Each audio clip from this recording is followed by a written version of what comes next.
In the name of the Father, and the Son, and the Holy Spirit. Amen. Sabi nila, sa ating daw mga Pilipino, success is relativism. Kasi kapag successful ka, ay marami kang relatives. Sabihin siya, oy, kamag-anak ko yan. Oy, pinsan yan. Anak yan ng lolo ng lolo ko. At anak yan ng lola ng kapatid ng lolo ng lola ko. Success is relativism. But bakit ba ganun ang ating attitude pagdating sa bagay? Kasi tayo ay family-oriented people. So, sabi sa CFC number 34, the anak-magulang relationship is of primary importance to us Filipinos.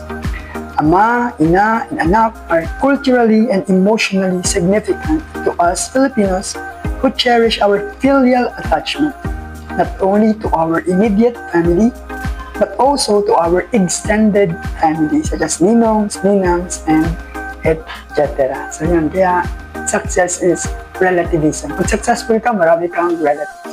Somehow, that's true because, sabi nga dito, we are family-oriented. Halos lahat ay kapamilya. Parang yung kaibigan ko, sabi niya, sa lugar daw nila, wala daw siyang pwedeng ligawan kasi halos sa buong barangay nila, lahat ay kamag-anak nila.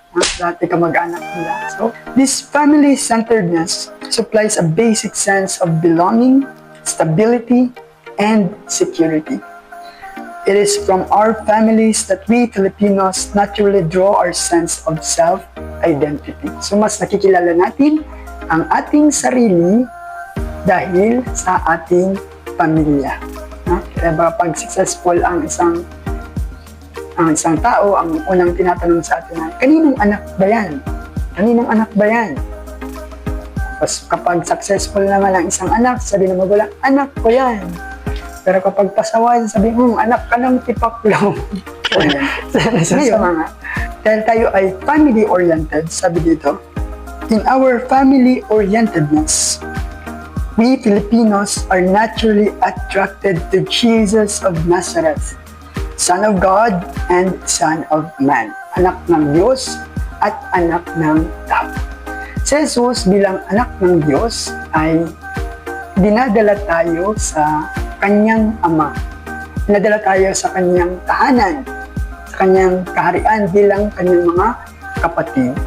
At ibinibahagi niya sa atin ang kanyang pagiging anak ng Diyos sa pamamagitan ng binyag na ating tinanggap nung tayo ay mga bata pa, yung iba ay tanda na. Dahil sa binyag niya tayo ay naging pamilya ng Diyos. Kasi gusto ni Jesus na tayo ay maging kanyang kapatid or kapamilya. At siya bilang isang anak ng tao, ay dinadala rin tayo sa ating mahal na ina. Pati yung ina niya, sinishare niya sa atin na maging ina rin natin lahat. So madali para sa ating mga Pilipino ang tanggapin si Jesus bilang anak ng Diyos at bilang anak ng tao. Dahil tayo ay family-oriented Filipino. Kaya nga, nakalulungkot mong isipin na maraming mga pamilya ang nagkakawatak-watak. Maraming pamilya ang hiwa-hiwalay sa panahon ngayon. So this is maybe a reminder for us and also a challenge for us to remember who we are. Sino ba tayo?